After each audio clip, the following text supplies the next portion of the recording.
we go for launch. 5, Quiet, numbskulls, I'm broadcasting. Anything can happen in the next half hour. 4, My friend, we cannot keep this a secret any longer. This whole thing is insane. 3, Quiet, please. I am analyzing. Where's the kaboom? 2, There was supposed to be an earth-shattering kaboom. 1.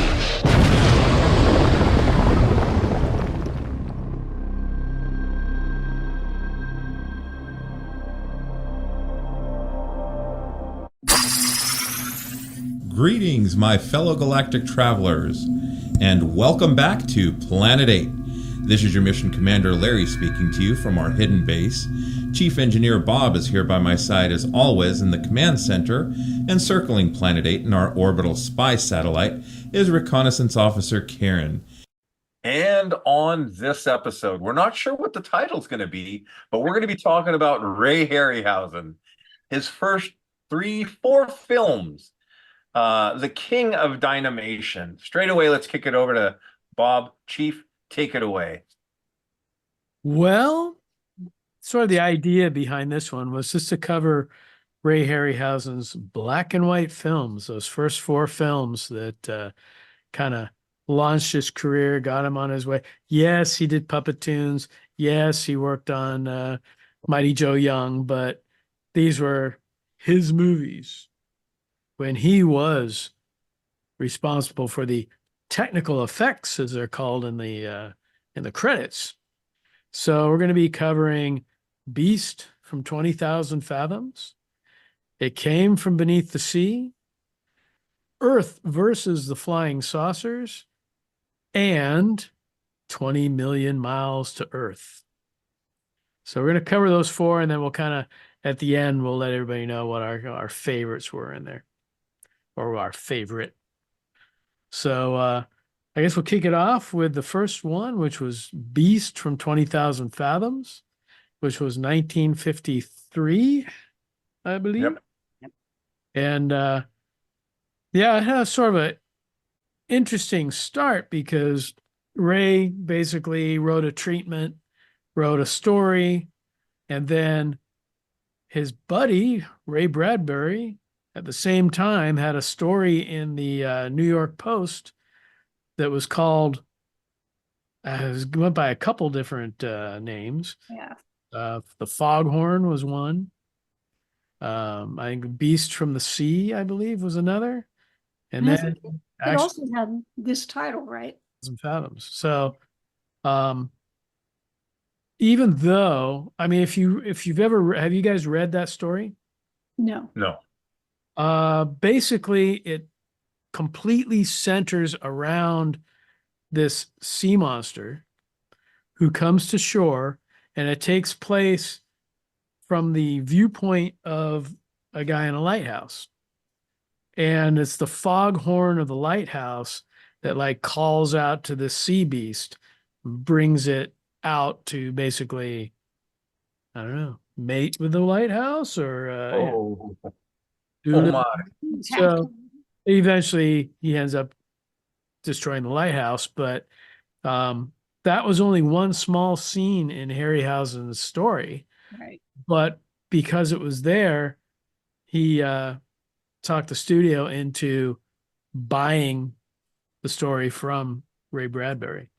And so that's why I believe in the credits it says like inspired by the story from the New York Post.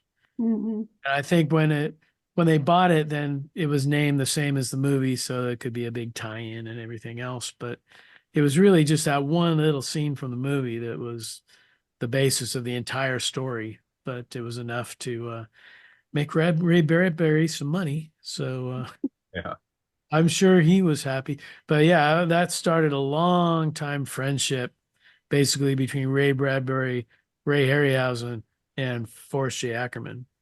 The 3 of them would get together all the time. So going back to Beast from 20,000 Fathoms, it started now, maybe one of you guys know what studio it started at? I do not know which studio it started at. Sorry, I kind of know what prompted it. bought by Warner Brothers. And the interesting thing was it was actually completed under the first studio and had a completely different soundtrack. Huh. And when it went over to Warner Brothers, they wiped that soundtrack and did one of their own. So, yeah, I mean, I'd like to hear, I think David Schechter would be the guy to talk to, but I wouldn't mind hearing what that original soundtrack sounded like. Yeah, I wonder who did it. That'd be interesting. I could probably Google it up, but yeah, it was definitely, that's the way it is. So, basically, grew up watching the movie. I used to play on Channel 44 here on the Mountain Monster Movie Matinee. And yeah, it was made for like $200,000. And before it even got released, when Warner Brothers bought it, they bought it for $600,000. So it made money before it even hit theaters. And then fairly well in the theaters. But where did you guys see it on? I'm sure probably saw it on TV. Oh, yeah. None of us are old enough to have seen a movie in the theaters in 1953. Oh, no. No. I don't think Will ever showed it in Thrillville, but a lot of, Ray's stuff, along with all the other Flotsam and Jetsam, Will could get a hold of. He'd put on the big screen, and that was, said it many times before, part of the joy and fun of Thrillville is watching stuff that, you'd normally watch on TV. But for me, Beast was TV. And, in rewatching this stuff, it still holds up. I know I say that a lot too, but Ray's work is just timeless. It just looked real and felt real. And as a kid, your imagination is suspended. And, here's this behemoth walking through town, eating people and cars and, all that good stuff. It was a great, great movie, popcorn movie. I really enjoyed myself. I mean, the movie basically gave birth to other films. I mean, it was basically the first film that dealt with radioactivity, something that raised the creature or the beast. And also in the original storyboards, he breathed fire, but they felt they didn't have the budget to do that. But in some of the publicity posters, they showed him breathing fire. And it was an inspiration for Godzilla, started that. But it was also started all the other films in the 50s, whether it be them or whatever, where creatures were created from radioactivity or atomic bombs or what have you. In fact, Eugene Laurie, who directed Beast from 20,000 Fathoms, went on to do Giant Behemoth as well as Gorgo. So if you want to have a giant monster triple feature, then you could just go the Eugene Laurie route and do those three films. I think what's interesting is it is sandwiched. You could say it's sandwiched sort of in between Godzilla and King Kong, because King Kong had been re-released the year before, Beast came out, and it was a huge impetus for why Beast was made in the first place, because Kong came out and was a big success again. So it was like, oh, maybe we could make these monster movies. But like you said, Bob, they did the nuclear route, and that influenced all these other films afterwards. See, I always wondered too, because the beast was given birth or resurrected by radioactivity. And so how did they kill it? Spoiler alert, with a radioactive isotope. So it's like, here's a monster birthed by radioactivity, and we'll kill it by shooting it with radioactivity. Well, it was kind of weird because it had a disease. It had that open wound, and it had some sort of disease which was infecting the soldiers and they were all like passing out, and they're like, well, we can, kill that disease with the isotope. At least that was what I was getting out of it. But then it also seemed to sort of be saying, well, we'll be able to kill the monster too by shooting it with the isotope. So I don't know. It was a little like, okay, which is it? Are you killing the disease? Or are you killing the monster? Does it somehow kill both at the same time? Get Lee Van Cleef into the movie. And yeah, I got Lee Van Cleef as the hitman. He was the That's sniper. interesting. Shop. What you're saying, Walker, because low doses of radiation can treat like a form of cancer, but a high dose of radiation, you go to get an X-ray, and they always put that lead, vest on you, and it's like, Does that okay. really do anything? Because as soon as they put the lead vest on, they get out of the room quick. Yeah. So, the beast was resurrected by, this amount of radioactive energy, and yeah, we're going to destroy it, with this. So Maybe I- boost it past the limit, and then yeah. I don't know that we need to question the physics involved here. question. If we could talk about giant ants' legs Okay, on don't planet. get started with that. That's Okay. mathematics and well, physics too. See, the Rhedosaurus, he's got the big trunk legs like an Right. elephant. So He's fine. He'll do fine. It's an interesting. I like the design of the creature in this. I know some people. So I did take a look at Bill Warren's the late Bill Warren's great book, Keep Watching the Skies, and he wasn't. Although he liked the film, he wasn't super kind about the design of the creature. really, that was Surprisingly, classic design. I love yeah. it. I mean, it's a great dinosaur design. I enjoyed watching it. I think it's interesting to look at this and realize like this is Harryhausen's first solo outing, and he really imbues, and this is something that will become like such a characteristic of his work, is that he imbues that dinosaur with personality, right? You see it, it's kind of looking around and moving, and all the little intricacies of its character as it moves around and tries to either attack things or escape from things. I thought it was a great design. Chomp on a policeman. Yes, that famous. Yeah, I was And, reading about how that was done, and Ray was saying that it was an actual actor, obviously standing on the street there, and they put him on like a hoist. And so what they did was they hoisted him up through and out of the shot, and then he superimposed the Rhedosaurus's head into the shot, so it looked like it was in his mouth. And then once they take the shot of the direct front view of the Rhedosaurus, then it's a little animated guy with the legs going.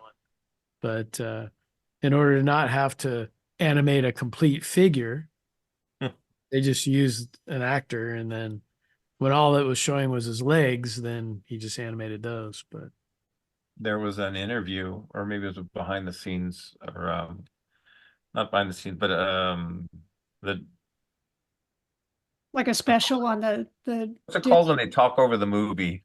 Oh, commentary. Commentary, sorry. Commentary with Harryhausen. And he was basically saying, look, a lot of this we made up as we're doing. There were other things that were happy mistakes, and then there were actual plans to save money because we only had, $100,000, $200,000. The studio wasn't going to give us any more money. And the guys that were with him were like, oh, yeah, something like that'd be like 200 million nowadays. And he's like, oh, not back then. well, that's the thing too, because if you look, he did actually, you always think of Ray Harryhausen as stop motion, but he did actually make a puppet of the Rhedosaur, which in interviews he refers to as the sock puppet. But when you see the Rhedosaur through the window of the bathysphere, that's the puppet. Oh. And then they used it in a couple other shots similar to that. So I guess in maybe 3 shots in the whole film. But I think they used the puppet when it comes along and opens its mouth and swallows up the shark and the octopus. Okay. And then there's one other shot that I don't quite remember, but yeah, so it'd be cool just to find that puppet somewhere. It's probably all decayed and cracked and Depending on, right, if it was latex or, yeah. there was another interview and he was saying, they're like, well, how did you make, the figure? And I take it home and bake it in the oven, in between dinner. And, Well, my father helped me. it was actually his father that made all the armatures, all the Mhm.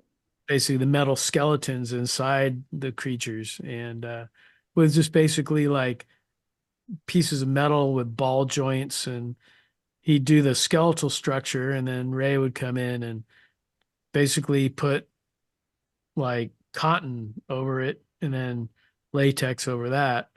And yeah, I mean, this is amazing, some of the things that they were able to come up with, and the detail, all the detail on the creatures and stuff. What's sad is that they butcher, they're done with the movie and they butcher this figure to create the Cyclops for the next movie.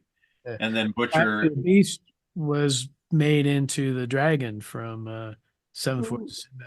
yeah, Yeah, I can see that. it's sad, but that's how they did it back then. Yeah. I Well, they was didn't gonna- have a reverence for they didn't know these films were going to go on to be talked about for 50, 60 Exactly. years. I saw the Yeah. Brontosaurus from King Kong at Forrest J. Ackerman's place. And that thing was I mean, Bob Burns took Kong and Mighty Joe Young and basically stripped off all the latex and everything that was falling apart. So he just has like the armatures. Yeah. But Forey didn't really do that. He had the Brontosaurus and it was still there, all just, you could see a lot of the armature through it because it was just cracked and decayed and falling apart and dried out. And yeah, it was just, it's sad. I mean, these are like classic creatures, and you see the disrepair they've gone into, but Yeah. Yeah. They weren't necessarily meant to last forever. So, so yeah. But overall, a great film, fun to watch, interesting, great effects, and the humans were okay in this movie too. they were okay. They were, Have they you were guys okay. ever wanted to go down in a bathysphere? I don't think I'll be submerging myself anytime soon. Especially after, oh gosh, what was the submarine a couple years ago that imploded? Oh, that just Yeah. got caught. Yeah. Bottom I of the can, I can live without it. I think it's interesting though, like watching all four of these in not succession, but pretty close to each other. The whole formula with on the human side of the equation with, the sort of this pseudo romance. There's the male figure is either a military guy or scientist, some sort of authority, and the woman is like sort of has to be there. So she's either like a scientist or secretary or whatever. And I mean, it's very, very formulaic. So that part of it, like when you watch them one after the other, you kind of like, this is the same damn story. But but of course, we don't watch these for that part of the story. We I mean, watch them for the if we look at effects. the women, this is kind of getting ahead of ourselves, but the main actress in It Came From Beneath the Sea, she was a professor and a scientist. So she was actually doing research and helping Mhm. figure out what the creature is. And then in 20 million Miles to Earth, she's almost a doctor. Almost a doctor. Yes, almost a doctor. That's good enough. So yeah, I mean, they're not just your typical damsels in distress or, wannabe housewives or whatever. I mean, and that was I think, kind of advanced for films of that time. It was better than most, I guess you could say.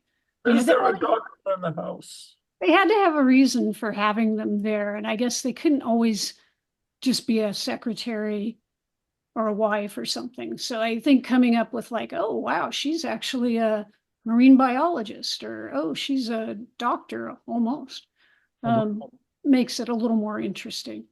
Be bold, cast Granny from the Beverly Hillbillies. Well, shall we move on to the I think we should. who would like to kick off the next film? Walker. Well, I will say, so our next film is It Came from Beneath the Sea from 1955. And this is about a giant irradiated octopus that gets a little out of control and gets a little wacko and starts attacking. First it attacks a submarine, and then it decides it wants to go visit San Francisco, and it starts attacking the Bay Area. So I could hit like Washington or Oregon on the way down, and then finally got to San Francisco. Well, if it did hit those other places, it didn't make an impression on me. So maybe it did. But yeah, the big payoff is like the Golden Gate Bridge. It also goes, I think, to the port, and it's got that one tentacle that's reaching in and down the street. I will say that the remarkable thing about this, I think, well, there's maybe several, but it's Harryhausen's first film with Charles Schneer, who will go on to become his partner in all his endeavors after this. And so this is important in that they develop this relationship where he's producing and Harryhausen is doing the effects. So this is an important relationship that develops here. And apparently based on some of the stuff I read, Schneer was one of the people saying, oh, we should do an octopus. An octopus would be really exciting. Oh, so that maybe he may have contributed the idea for that. And there's some familiar players in this. Kenneth Tobey plays the submarine captain, well known to fans of the genre as being the Air Force captain, I believe, or maybe it's Army Air Force, I don't know, in The Thing. So he was the lead there. And then, I'm not sure how to pronounce her last name, Faith Domergue? Domergue? I think. Sounds about right. So she was also in This Island Earth. So, and maybe a few other things, I don't know, but I know for sure This Island Earth. So both of these leading stars have some genre credits here.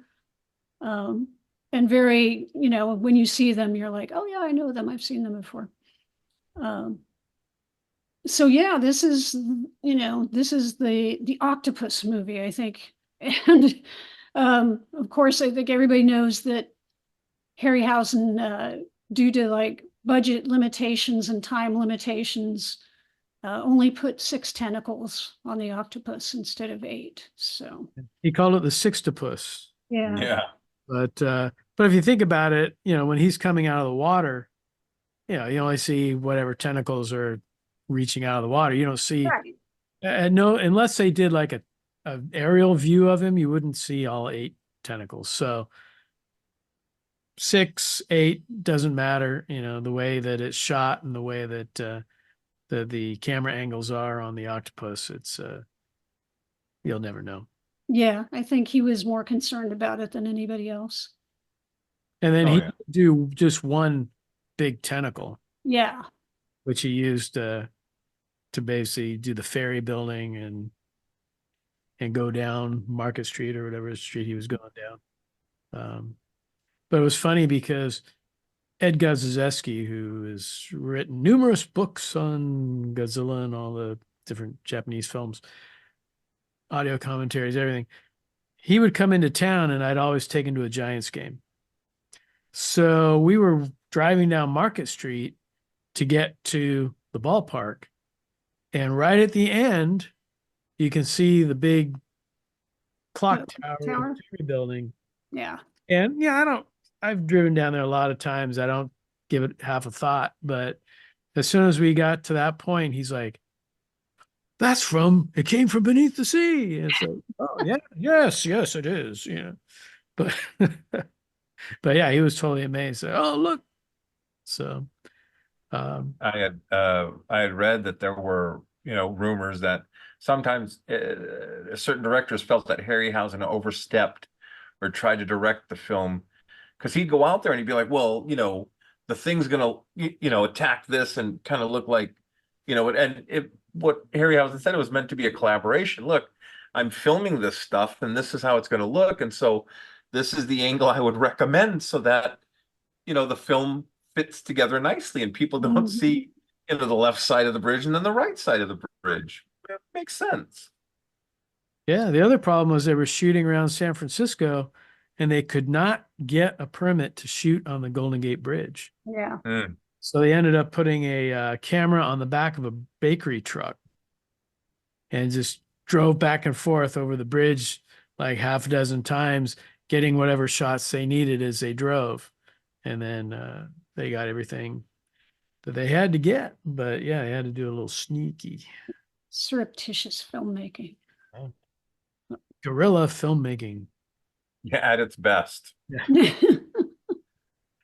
So yeah, anything to get a film done. But yeah, no, it's a cool film. They're definitely, even though it's just an octopus, he's got some great scenes in there. I don't know what it looks like underwater behind the ferry building, but he's got shots down there. I don't know if they went down to check it out or they just said, well, it must look like this. Yeah. I thought it was really cool. Water behind the ferry building and see what it looks like.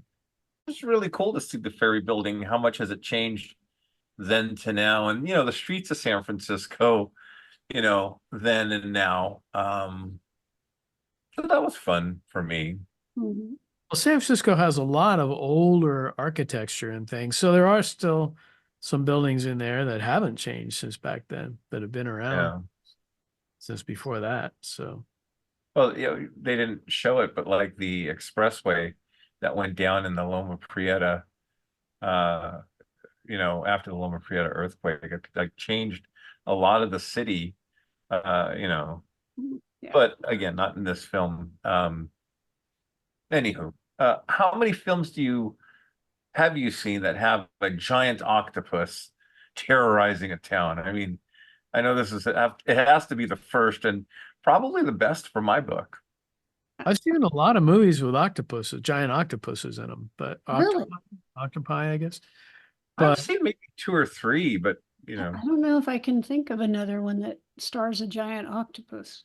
well, not stars, but I mean, look at War of the Godzilla. Gargantuas, the Green Gargantua. Oh, well, yeah. But it's not the main thing in it. Yeah. On the island at Kong fights and things. So Mhm. I mean, I'm just saying and you've also got like, was it an octopus or squid in 20,000 Leagues Under the Sea? Oh, I think it was a squid. Attacks the Nautilus. But yeah, I mean, there's a lot of movies with squids and octopi and things, but In my thinking, this octopus took the place of like Godzilla or Kong in one of their movies. There are other things and roles, but this was like the focus, and it only had 6 tentacles. So kids, don't let people tell you can't do something. I will say don't that let people tell you can't take shortcuts if you need to. Right. the human story in this one is perhaps the most boring human story. There's a lot of Wait, exposition. There was a human story in this one. I missed it. There you go. It was at times very hard to pay attention. There's a lot of exposition, like pseudo documentary, and then a very like half-assed love triangle. So They all become buddies by the end. it's weird. Yeah, it's very weird. I read that Kenneth Tobey said that there was a whole love scene between him and Faith Domergue, and it got chopped out. So yeah, if it feels half-assed, it's because they chopped the other half of the ass out. So yeah, it was just that part is not even worth paying any attention to, really, except some of the submarine stuff is kind of cool. But Yeah, well, yeah. they shot at the naval shipyards in San Francisco, and they actually shot on an actual submarine. Mhm. Money, so they actually, when they're inside the submarines, don't look at it and say, "Oh, that looks like a cheap set." No, that was an actual submarine. Right. So that part was good. Just, yeah, a lot of the expositionary stuff and the anything between the men and the women is just like, forget it. It's lame. My opinion. I realize it's my opinion. I happen to agree with that opinion, Walker. There you go. So I guess that leads us to Earth versus the flying saucer. Earth versus the flying saucers. Earth attention. Earth versus the Flying Saucers, also known as Invasion of the Flying Saucers and Flying Saucers from Outer Space, a 1956 Harryhausen film with his good pal, Mr. Schnurr. The story was suggested by the best-selling 1953 nonfiction book, Flying Saucers from Outer Space, by Maj.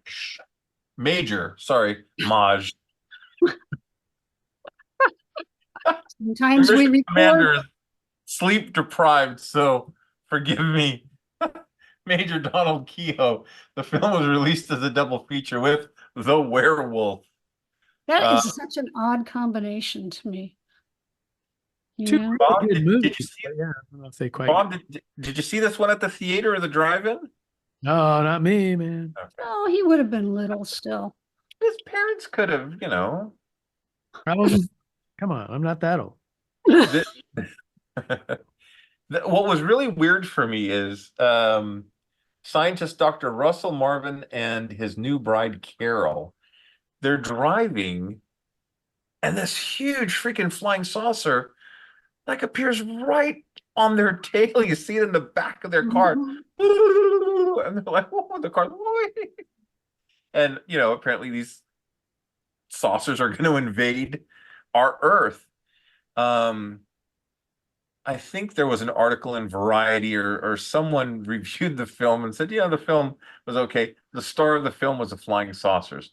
And by God, let me tell you, those flying saucers, how do you animate and give intent and emotion to a dragon or an octopus? Good question. How do you do that with the flying saucer? Mhm. And Ray does it. And the sound that when it takes off and when it's in trouble, like the aliens look really meh. He was But not happy with the aliens. yeah, I was gonna say, and it was out of his control. Yeah, it was a budget thing. He had Budget wanted to animate them. They didn't have the budget, so and the they, time. A lot of it had to do with time and budget. Because Ray says, look, 2 or 3 minutes of film could take him weeks, yeah. depending on what he's animating. And he's doing it all by himself. Again, all these films, yes, he has help from different people to put the creatures together, but he's painstakingly filming, frame by frame. It's just him. He was This even is one of talking about the saucers, and if you watch, it's like the top part of the saucer rotates one way, the bottom rotates the opposite direction. Mhm. He said, if he went to lunch or took a break or whatever, he'd have to remember which direction each one was going in, so he didn't like suddenly reverse them in the middle of a shot. Yeah. I read in an article, a different film, he may have used it on this film, but he came up with a system where he'd have like these little notes that he'd put so that when he ended the day, he'd go home and sleep and come back and be able to remember, oh, this is, going in the left direction. This is going to go forward. The eye's going to, excuse me. This was one of the films where I listened to the commentary and the guys were making remarks on, how did you create the missile strikes? And he's like, well, I'd have to film like a squib going off, then I'd overimpose or superimpose it over the film, and then have to film the sky.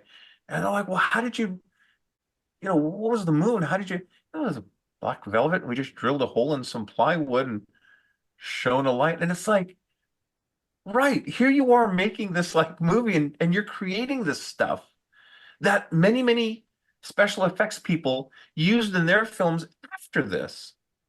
Bob Burns famously said there was no internet back then. So you either knew people who knew people, or you'd find a zine that kind of talked about how this film was made or these techniques came up.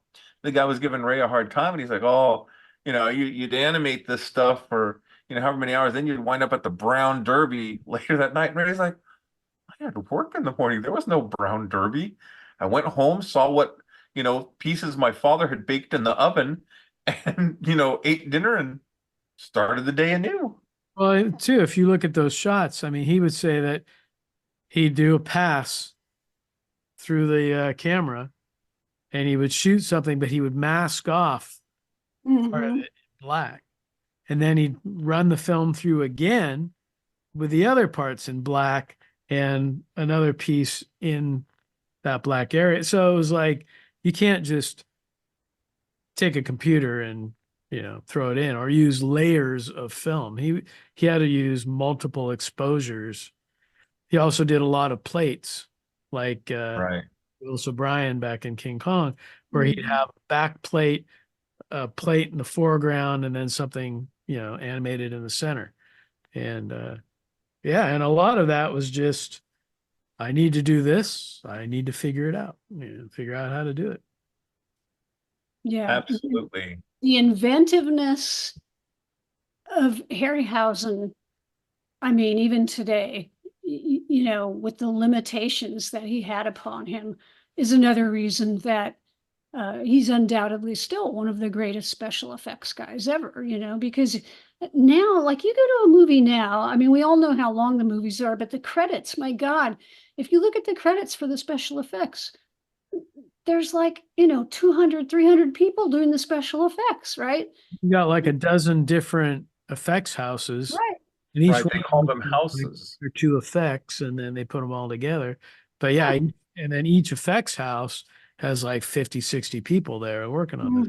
And they're focused on different things and all this. This is one man who was sitting there going, well, how am I going to do this?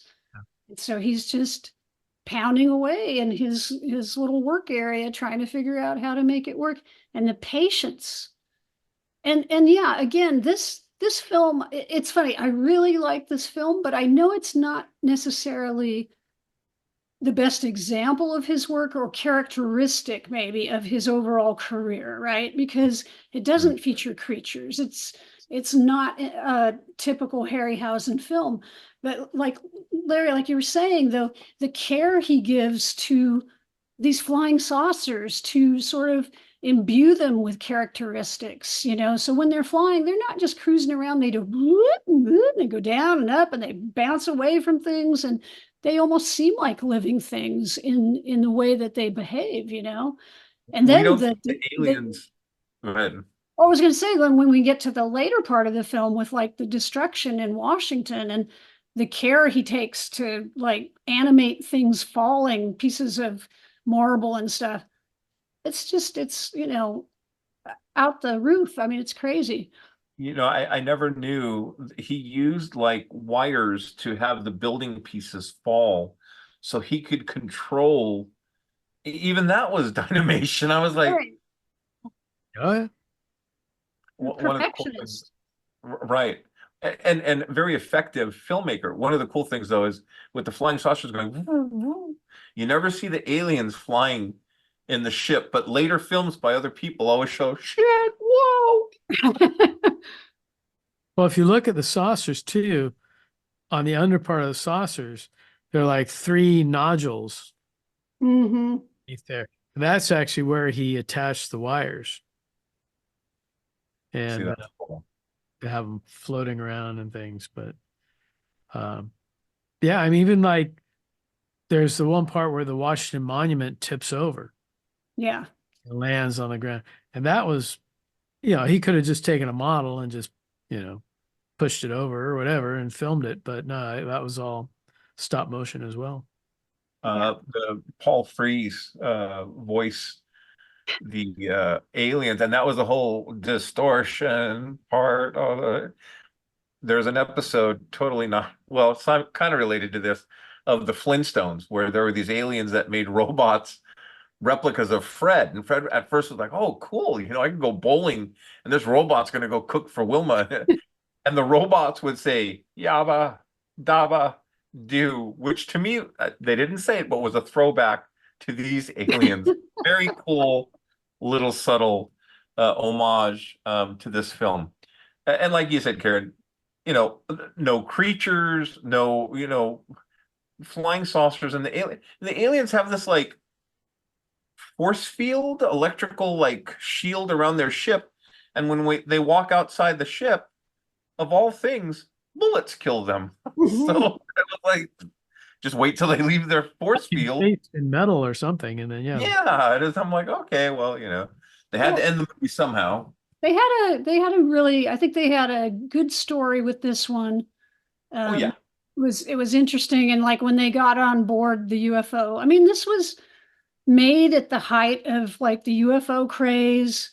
They like you said, Larry, they looked at flying saucers from outer space. That book, I read that Ray Harryhausen actually met with George Adamski, who was one of the more famous UFO contactees. Wow. To kind of find out like his thoughts on the UFOs and all that.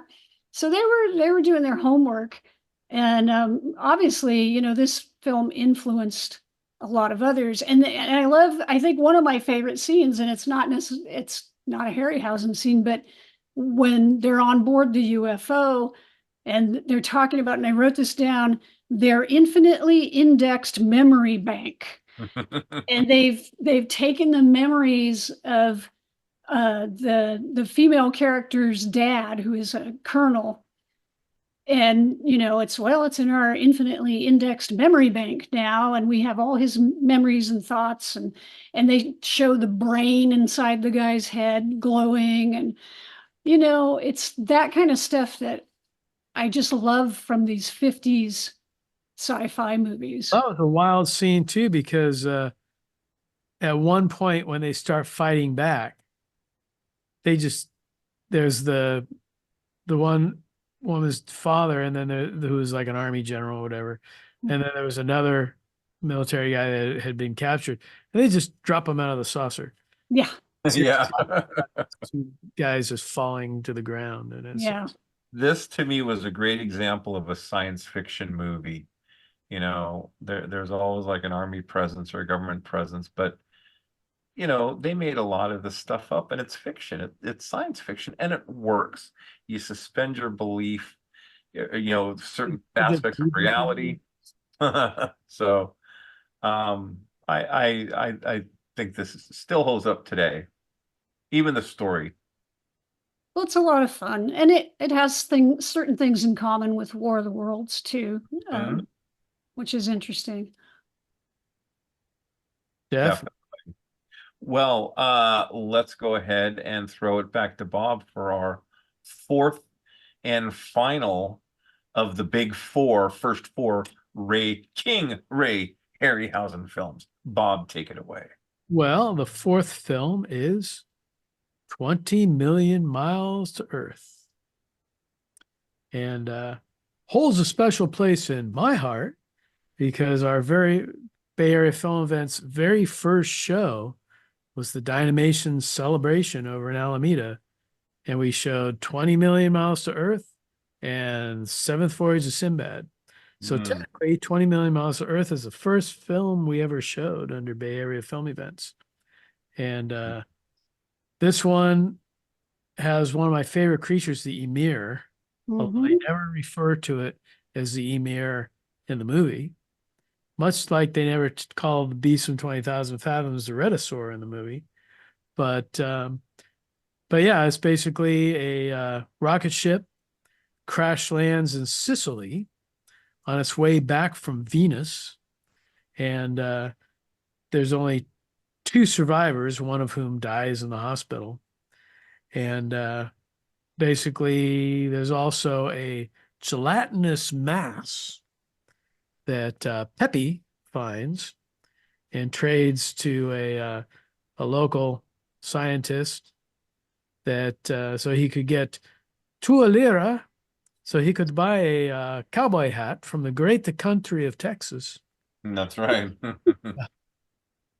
Yeah, this is basically the creature, the emir, the alien, whatever you want to call it, hatches from this gelatinous mass, and then due to our atmosphere, grows at an alarming rate to become a giant monster who wreaks havoc and runs amok.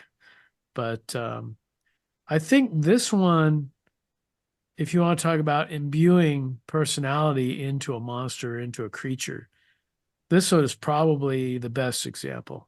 Mm-hmm. Because when he breaks out of that egg mass, whatever you want to call it, and he comes out and he like rubs his eyes, and he's like, this scientist's daughter comes in to the camper or whatever and turns the light on, and he immediately ducks his head and puts his arm over his eyes. So there's a lot of personality in this little Yeah. You see a lot of that, and it's like, oh, progression from Harryhausen. When he hatches, he's about this big. He's not very big at all. But one thing that I found interesting that I read in one of the books is that if you notice when Ray Harryhausen does a bipedal creature, the creature's arms are basically held behind him as he walks. Like when we normally walk, we're swinging our arms back and forth, right? But his creatures, they hold their arms behind them so he doesn't have to animate the arms. True with the Emir, it's true with the Cyclops, it's true with some of the other creatures that he animated. And I wasn't being lazy or anything. He only had so much of a budget, and so it's like, well, get those legs moving. But and again, time. It takes time to animate all that. Arms and hands and fingers and all that. But at first they think the creature's very cute. Oh, look, Pepe, where did you find this? Oh, on the beach. Pepe, and the scientist wants to, do experiments on it, so he pays Pepe the lira, and Pepe gets his cowboy hat, and the creature gets to be 2-3 feet tall, and then he's in the cage, and the scientist is going to take it off to Rome, to one of the institutes to look at. But it one of the cage and eventually breaks out. But I remember as a kid, the part that really, really upset me was killing the elephant. Yeah. And I was a big fan of Dumbo, and I'm like, you bastard! You killed Dumbo! Not again! Well, thank God he didn't show the scene with the dog. That was all in shadow. Because if he'd shown the Emir killing the dog, I think I would have lost my mind as a kid. Even now, that would really bother me. That's why they usually lose me when they kill the dog off. But yeah, right. It's hard to keep. Yeah, it's interesting because when you first see the elephant, it's a real elephant in a zoo. But because this elephant, if you look at this elephant when he's fighting the Emir, that's a big elephant. So in order to make it look bigger, they got a really short guy to be the zookeeper and stand next to it. So it looked like a much bigger elephant. That's interesting, the tricks they pull, because I didn't really notice that when I watched the movie, and then I watched some of the special features and they pointed that out, and I looked at him again and I was like, son of a gun, that guy really is, if you really look at him, it's like, yeah, he's a short little dude, but I mean, he's not like a midget or a dwarf. No. Normally proportioned, but yeah, he's just a little short guy. Yeah. Just little ways that you can manipulate people's perceptions. That was funny. Ray wanted a vacation in Rome, so he set the film in Rome. You got it. Which is actually cool to see the monster, like, taking his final stand on the Colosseum. Mhm. I had read they got into a lot of trouble because the pavement was not built to withstand the tracks of a tank. Yeah. And so when the tanks rolled into town, it damaged the road and they had to pay Oh, for it. Yeah. I So didn't hear about that. guerrilla filmmaking. What tanks? We didn't. Hey, come on, guys, let's go. But when the Ymir gets shot up there on the Colosseum and he has this big dramatic death scene and falls, and it was like Right. that was obviously definitely inspired by King Kong. Hmm. He gets shot on the Empire State Building and falls off, but it's not quite as far of a fall, but he definitely hammed it up as he was going down. Yeah, he always the throat clutching and other stuff that And the his tail. monsters tend to do. Yeah, Yeah. tail. I like the design a lot. I know I had read that his original conception was like a cyclops or a satyr, but I'm glad he went away from the mythological. And I mean, obviously, if you're going to do an alien, then you need something completely different. But um, yeah, I like the look of it. It's Well, and neat. the way that Ray works, that eventually did become a Cyclops. Well, we know he did Cyclops eventually, so But even when he's on like the giant laboratory table and he's Oh, yeah. laying, see his stomach going up and down as he breathes. Yeah, there's little details like that were pretty amazing. yeah. Well, Absolutely. and that's what makes, Harryhausen an artist, right? I mean, he pays attention to those things. And And even when he wakes up on the table and he just before he gets up, he like rolls over and has that sort of Burt Reynolds pose, or I'm dating myself as a play. He's like leaning on one arm with the other one draped over. Hey, look at me. But yeah, I think it was cool too when they dropped the electrified nets on him. Mm, And the And noise he made too, the scream was like, "Whoa." yeah, well, it was like they did like a staccato roar, Yeah. and then he's like just shaking, violently underneath the nets. So definitely overall a very cool film. Um, Ray did have to animate that dog a little bit. He also had to animate the guy who runs up behind the Ymir and sticks him with a pitchfork in the back. bad idea. Yeah. That was just not a good idea at all. And then this is the thing that killed me. The guy stuck him with the pitchfork. And then of course the Emir grabbed him and started to maul him. And everybody's just going, "Oh, wow, that's terrible." Nobody like tries to stop it. Nobody shoots him. They're just like, oh, watching the guy screaming and Feel be sorry for him. Well, William Hopper like runs up with the shovel and like yeah. shovel a few times It just takes a few beats though, before he leaps into action. Yeah. That dude was pretty messed up by then. Unfortunately. Well, my friends, we've come to that part of the podcast where we pick our favorite of the four films. So, Bob, why don't you kick off or did you want us to name I ours think first? I had a spoiler alert early when Mm. I talked about 20 million miles to Earth. But yeah, that's definitely my favorite of the four.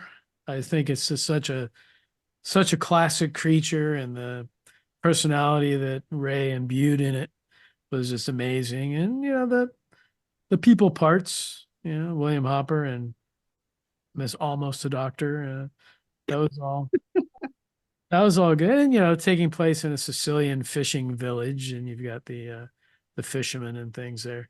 Yeah, definitely. And of course, because it was the first movie that Bay Area Film Events ever showed, overall, that would be my pick for the favorite of the four. I'm going to agree. I like the flying saucers and the whole, "Oh, we're gonna get you, watch out." But the animation of the Ymir, you know, the small model to the large model to then the dynamation with the elephant and all that, just good movie. Even the rocket landing in the water, crashing. I mean, that thing was huge, and they're running around trying to get the survivors, and it was great. Holds up today. Said that a lot tonight, but it's true. Well, I'm torn Mm. because I think my favorite one to watch is probably Earth versus the Flying Saucers, but I think 20 Million Miles to Earth is the best example of Harryhausen's work, and I do like it a lot. Mm-hmm. So depending on how we're really defining the choice of best, Well, I it could doesn't really have to be which one is better. It's like which one resonates most You with you. enjoy. I think I probably enjoy Earth versus the Flying Saucers more, but I will say that I think if you want to see the best example of his work from the period, I would go with 20 Million Miles to Earth. Yeah, if I had to pick a close second, it would probably be Beast from 20,000 Fathoms. Flying Saucers would be mine. I really, it might have been my number one, but overall, the Italian, they really talked to me, so I enjoyed the film. Um, this was a fun episode. I really enjoyed the research on this, as with all episodes. But it's nice to visit Ray's work. You know, I hadn't seen a lot of these films for some time, so this was a lot of fun for me to get back I mean, into if people Harryhausen. want to see, if they want to hear about the whole background of Ray Harryhausen and all that, we did do a Ray Harryhausen episode earlier in the Planet Oh, 8. yeah. Maybe Karen can put the link in the show notes. Yeah, I'll have to look that one up. That was many moons ago.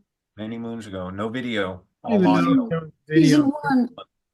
I don't even know if we did a YouTube video version of it. It might I just don't, be video. I don't think so. I don't think so. I think it was back in like our first year. So With Butch Portillo. was Yes. he involved in that one? Yeah. Uh-huh. 3 of us and Butch. Okay. I will see if I can uncover the episode link. Cool. Now, my friends, you need to comment either on our YouTube, Facebook, or Twitter page what was your favorite of those 4 films. So you have a little bit of homework yourselves, and share with us, you know, when did you see it? Why do you care or enjoy it more than the others? You may enjoy all 4 of them too. I mean, there's no right or wrong answer, but we'd be really, really glad to hear from you. So, Maybe, just maybe, we could put a poll up on our Facebook page. That could that be would be fun. Yeah. Advanced technology. Now, yes, technology is good. Now we do enter into our sensor sweep. Walker, why don't Sweep. you show us what you have? People Uh, Earth attention. It would be very unkind of us to do an entire episode in those voices. Oh, that would be They tempting. just turn us off. What, you know. I have this magnificent tome, Ray Harryhausen, An Animated Life. That is a beautiful book. It's a great book. I don't even remember how many years ago this came out, to be honest, but I know I scooped it up right away. At Expressions Art College in Emeryville, and that had just come out, and so I do have the book, and it is autographed by Mr. Harryhausen. Wow, that's an extra I don't have. It says first published in the United States in 2004. Yeah, So That's it's an oldie but a goodie. Great book, lots of sketches from Harryhausen showing his concept work for the films, and then photos from the films. I have no idea. It's probably not in print anymore. But anyway, highly recommend it if you can get your hands on it. Really great book with Harryhausen's thoughts and work. Awesome. If you don't mind, Chief, I'm going to go next. Sure. And I am in the new mobile command, slowly setting up. Things are probably going to change between the next 3, 4, 20 episodes, depending on how long it takes me to get the whole going. But thanks to everybody who sent well wishes in recovering from the home fire. We're back at home, and we are thriving and surviving. So thank you. Appreciate you all. Special thanks to Chad and Jenny Martin for this vintage. I couldn't figure out what year this Godzilla, and it had to be from the 80s. And it's not the official Godzilla, but this to me is one of those, like, you have to have one in your collection if you're a Godzilla fan. And I did not. And now, thanks to Chad and Jenny, I do. I also have, this was a rare find. I saw this online and I'm like, oh, somebody, must have done a crop, creation AI.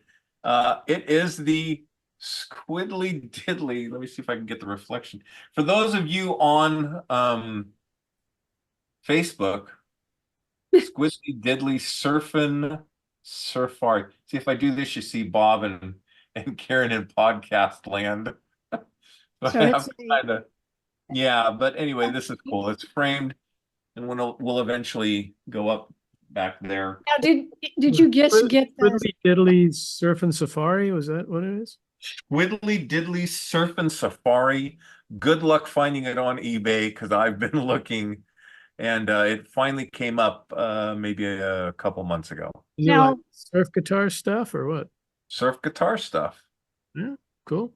And apparently they had a Yogi Bear album. I'm not sure what kind of music was on that. They had a secret squirrel album, but Now, Squiddly was yes. you get the album with that, or is that just the cover? I got the album. I've listened to some songs they posted online. I haven't listened to the whole album, but at my cousin's house in San Jose is my digital record player where I can record records into my computer, and at that point I'll burn and send you a copy. Well, very cool. Last thing to share. Cue the Mandalorian theme song. This bad boy, Nerf, is I'm going to ask Jeff if he could paint it to look like the actual you gun. may want to tell people what it is. That's right. For those not on YouTube, it's the Nerf version of the Mandalorian's rifle that disintegrates. I don't know what it's called on the show, but it disintegrates people, and it's freaking huge and just awesome. Highly recommend you get one if you can find one, and display it proudly as yours truly does in the Planet 8 mobile command. There you go. And that's it for me. Bob. Well, rather than show like half a dozen different things, I figured I'd stick with one. And but this one is very cool. And this is something that if you're not on the YouTube version, go on it now. You're gonna want to jump over there right now.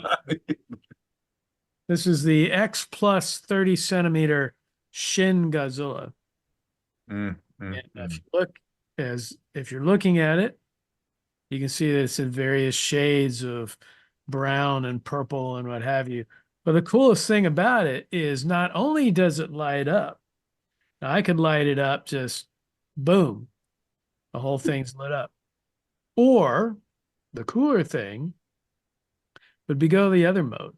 You switch to switch, the fins on his back light up, and then the light travels up his tail all the way to the tip. Look at that. That It's is, pretty cool. That is cool. and of course his neck has some couple parts that light up, and the inside of the mouth also lights up. So very cool. Of course, got that from Kevin D'Antonio. So that was my very cool thing to share this time around. Very nice. I have gotten some things like maybe I'll show them in the future. J-Town Pizza in San Jose has Godzilla and Mecha Godzilla pizza boxes, which look pretty cool. And I'm also just starting to get the Godzilla X Kong popcorn buckets and plushies and what have you, cups and figures. So maybe I'll do a little Godzilla Kong presentation with all the theater stuff that's coming out. There you go. Maybe next episode. Well, Just no Dune buckets. I want to keep this show a PG-13. regular popcorn bucket. There's no phallic symbols on the top of it. That reminds me of the Debbie Does Dallas bucket they gave out back in the 70s. Oh, sorry, I shouldn't have went there. Is that the one with just a hole cut in the bottom? Sorry, was that too much? Anyways, it's late. What we were talking before, Walker saw Dune 1 and 2. And what would you do you recommend viewers to watch the films, or it just depends on people's tastes. I know neither of you will be seeing Dune 2. Like I said before we started recording, I read the first two books. I wasn't a huge fan of the books because I didn't feel like I could connect on an emotional level with any of the characters. But I enjoy the films because they're visually spectacular.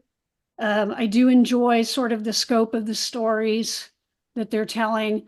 Still not particularly involved with the characters, but I find it very interesting. So if like big, expansive sci-fi that's very visual is your thing, I think you'll enjoy those films. fair enough. So yeah, that's what I would say.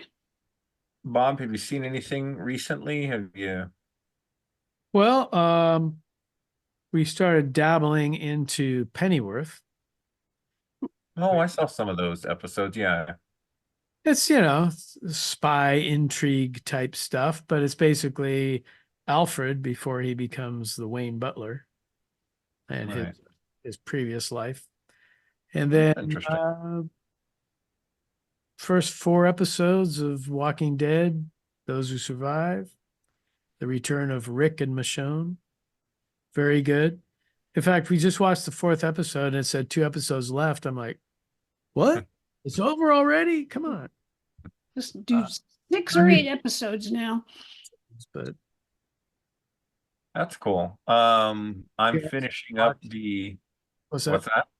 We are still watching Masters of the Air, which I think that's around episode 7 or 8 right now of 10. So that's coming to a conclusion. But very impressive with just all the shots of all the old World War II planes and the battles in the skies and everything else. And Interesting. very cool. That's cool. I'm finishing up the Bad Batch. I think I'm on halfway through episode 6. And so things are coming to a crescendo. This is the final season, so this is gonna be it. We'll see what happens with Omega. Looking forward to seeing Ghostbusters with our friend Jeff. That'll be Saturday. Star Wars Acolyte. I wasn't really interested, but the most recent trailer really grabbed my attention, and happens 100 years before episode 1 about. So maybe we'll see a younger version of Yaddle or Yoda or Master Plo Koon. We'll see, but Hmm. looking forward to that. I haven't even looked into that. Was that a series or a It's going to be a series on Disney. gonna be? So not yet. Have Yeah. I, Go ahead, Walker. oh, I was just wondering if either of you watched Shogun? I on- watched No. the first episode and was Did you, good Walker? so far. Yeah, I've been enjoying. I loved the original Shogun back in like I don't know what 1980 something like that. Mhm. And was skeptical, but it's been pretty good. I think I'm up to whatever the latest episode is, so 4 or 5. But you got to focus because Gotcha. it's all in Japanese pretty much, and you got to read all the subtitles because you will miss. There's a lot of political backstabbing and stuff going on, and you really got to pay attention. Speaking of Japanese subtitles, I'm not an Oscar watcher. I'm not a big, it I was watched, great that watched it. you what? I watched it. Yeah, I didn't watch. I never watch it. But it was a good thing that nice thing that Robert Downey Jr. got his first Oscar for Oppenheimer, and Japanese subtitles Walker Godzilla minus one won an Oscar. Mhm. Best special effects. Such a, Vindication for us lifelong Godzilla fans that had to hear all the comments about, oh, the paper mache buildings and the rubber suits and whatever. It's like, okay. Well, this particular Godzilla movie, it beat out what? Mission Impossible and Guardians of the Galaxy 3 and Oppenheimer and all these other films. No, Godzilla minus. Cinderella story if ever there was one. You feel vindicated? I am. Hey. I'm totally vindicated. I was like, Oh no. I was home by myself. I don't remember why. But oh no, that's right, because yeah. Anyway, I was home by myself. So I was able to like dance around and be all happy. A little jig and Cartwheels in my boxers. Look, to be fair, I haven't enjoyed every single Godzilla movie, Godzilla SOS. oh, I But love it. Okay, that's right. yeah, Chad, I was talking with Chad and he's like, oh, American Godzilla. And hey, you know what? My philosophy is you like what you like, support it, believe in it, enjoy Dune Part 2. That's, talking to the man who loves Batman v Superman. So, but Godzilla minus one. I've seen that movie like 4 or 5 times. We saw the minus color version of it. Just a wonderful film. I mean, you could take Godzilla out of the story and it would still be a good movie. He plays a big part, but still, it was good. It was congratulations to the director and the special effects team. Well earned. Yeah, we were talking about like all the movies and the credits and the, a dozen studios with 50 people, 60 people in every studio doing stuff. Yeah, Godzilla minus one, 35 people Yeah, in the effects crew. yeah, The entire definitely. so Again, it was great. We're out of gas. This is the end of this episode. oh, I got more gas. Let's keep going. Thank you guys again for sharing this time with us, for giving us a listen, giving us a watch. Be sure to our numbers are climbing, more and more subscribers every day. When we get to 1,000 subscribers, we can do live podcasting. So we can go to events and we can have guests and have a nice big online party. So look, thank you all for tuning in. Take care of yourselves. Stay safe. Check us out on Facebook, Twitter, Instagram, YouTube. Like, comment, and subscribe. Stay safe. This is your mission commander, Planet 8, signing off. Peace out.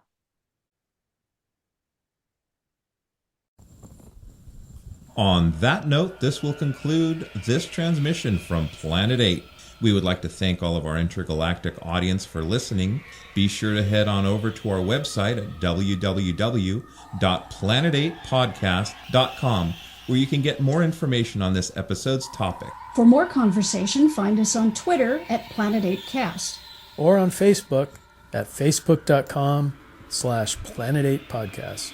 We want to thank you guys for tuning in each and every episode. We look forward to your input and opinions. Until next time, this is Planet 8 signing off. End transmission. By George, he's got it. It is the end.